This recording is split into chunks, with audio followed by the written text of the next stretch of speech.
മോൺസൺ മാവുങ്കൽ പ്രതിയായ തട്ടിപ്പ് കേസിൽ പരാതിക്കാരനായ യാക്കൂബിന് ക്രൈംബ്രാഞ്ച് നോട്ടീസ്. മോൺസൺ മാവുങ്കലിന് 10 കോടി രൂപ കൈമാറിയതിന്റെ രേഖ ഹാജരാക്കാനാണ് നിർദ്ദേശം. വിഷ്ണു സുരേഷ്, കൊച്ചിയിൽ നിന്ന്. വിഷ്ണു, വിവരങ്ങൾ. ഉമേഷ്, ഈ മോൺസൺ മാവുങ്കലുമായി ബന്ധപ്പെട്ട് പരാതിക്കാർ നടത്തിയ ഇടപാടുകളിൽ ചില സംശയം ക്രൈംബ്രാഞ്ച് പ്രകടിപ്പിക്കുന്നുണ്ട്.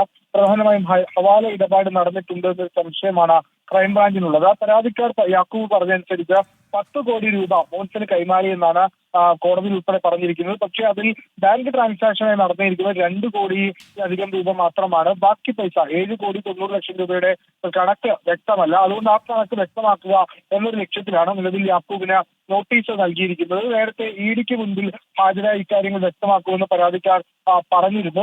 പരാതിക്കാരും അതോടൊപ്പം അന്വേഷണ ഉദ്യോഗസ്ഥരും തമ്മിലുള്ള ഒരു തർക്കവും നിലനിൽക്കുന്നുണ്ട്. ആ ഒരു പശ്ചാത്തലത്തിൽ അത്തരം വിഷയങ്ങൾ നടക്കുന്നതിനിടയിലാണ് നിലവിൽ ഈ പരാതിക്കാർക്ക് നോട്ടീസ് നൽകിയിരിക്കുന്നത്. ഒപ്പം ക്രൈംബ്രാഞ്ച് ഹവാലയുമായി ബന്ധപ്പെട്ടുള്ള ഒരു റിപ്പോർട്ട് ഇഡിക്ക് സമർപ്പിക്കാനുള്ള സാധ്യതയും നിലവിലുണ്ട്.